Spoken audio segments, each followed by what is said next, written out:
Barrister Billy, thank you for joining us. Thank you for having me.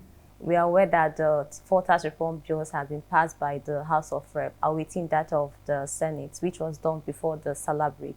Now, I want to know what is the reaction of the CIT and of the Institute with regards to what has transpired so far. Well, we are happy, not because the document that the president sent to the National Assembly is a perfect document, not because the House of Rep has done the job the best way you can ever imagine, but because we are moving substantially from one point to the other. We are taking deliberate steps, right from the comment of the president up to the setting up of the committee, up to the work of the committee. I was part of that committee and I know the detail, the extent of the work that went into it, up to the submission and up to the passage or rather sending of the bills to the National Assembly. You will agree with me that in the past 1 year or thereabout, if there had been any topical issue that got the attention of almost everybody, it has to do with the tax bills. And in CIT, we are very happy that people are now discussing taxation. It was not like this before. But of course, 15, 16, 17 years ago, I give kudos to the past president of this institute. They have always been raising this matter. CIT has always been at the forefront of whatever we are discussing today. So to us, nothing much is new. Go and read the comment of Kemi Adeosun when we invited her to 2016 annual tax conference. Go and listen to her. Go and listen to the team and the discussion in that conference. The conference we had in Tinapa 2013. Go through the program. There's virtually nothing new that CIT has not said. But we know we don't have the power to say and make the listener to follow whatever we say. Particularly, it is not easy to convince political leaders. Now that we have been saying this repeatedly, and the political leaders are listening, it's a major shift.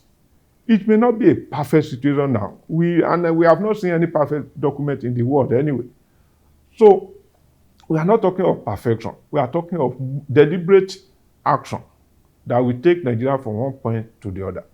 So what the presidency has done, what the House of Rep has done, we commend it. And we believe that the Senate will do the same thing. Not perfect document or anything, but we have something that we can relate with that is substantially positively different from our past. And so when we implement for 6 months, 1 year, as the case may be, we can also come together and say this is our experience. This was not properly thought through. This aspect, we needed to do some whatever because of the reality on ground. And you know, we always say in CIT, taxation is nothing without the economy. And you know, the economy is dynamic. And that's why the laws of taxation is also dynamic. So when you put all this together, possibly in another 1 year, we can say, okay, this aspect of personal income tax, we didn't emphasize this.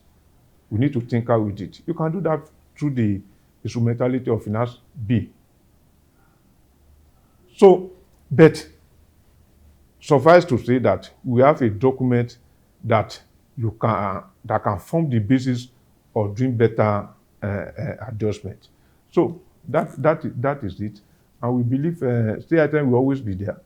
We will be the first because we have our members in the various revenue agencies. We have our members in FRS. We have our members across the country. And by the way, you need to congratulate us. We are almost 32,000 membership base. That's a major step forward.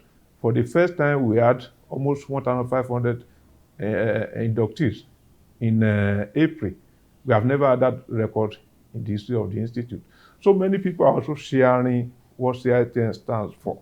And so with all these members across the country and even outside the country, we will get feedback and we'll be the first to put that feedback at the doorstep of the government to advise them, okay, Can you tinker with this? Can you tinker with that? That is our contribution, and that is the least we owe our entire country. Congratulations on that milestone. The annual tax conference is back, bigger and better. The Chartered Institute of Taxation of Nigeria invites you to be a part of its 27th annual tax conference, starting from May 12th to 16th, 2025, at the Abuja Chambers for Commerce and Industry. This year's theme is focused on taxation for development, policies, law, and implementation. For 5 impactful days bringing together experts and stakeholders in the industry, we'll get to explore critical sub-themes including tax laws and administration, challenges of compliance, tax reforms, and expectations of subnationals tax practice in Nigeria, balancing professionalism and ethics, tax and stakeholders' expectations, accountability, transparency, and sustainability. The conference promises to be an enriching event, offering intellectually stimulating sessions, groundbreaking information, and liaison. You also get to enjoy social activities like the hospitality evening, where districts showcase their cultural prowess, games and sports, and networking dinner at the gala night. For more information and to register, please visit www.citnevents.org/events. Now, before we let you go, we'd like to know what are the highlights of this 4 tax reform bills? The highlight, like I said before, is if you're a tax professional, for me, as a tax professional, I've been for quite some time. If you are one and you have clients, prospective clients from outside the country, most of the time, when they ask you, because you see, very unlike, okay, let me be fair to us, what serious-minded people, serious-minded businessmen, what they do when they want to start into a new business or they want to go into a new jurisdiction, taxation is one of the first things they consider. So when you have prospective clients from outside the country, they ask you, their first question is most likely going to be, what is going to be my tax obligation to the country in the next 1 year, in the next 5 years, in the next 10 years? Can I have an idea? By virtue of what we have currently, what we have been practicing over the year, this has been a very difficult question for tax professionals in Nigeria. Because how do you advise a potential businessman in Nigeria from outside the country as to the number of taxes he's going to pay? Are you going to rely on the 65 different types of taxes, depending on the state you are talking about? 65 in some states, 70 in some other ones, and the likes. So the fact that we are having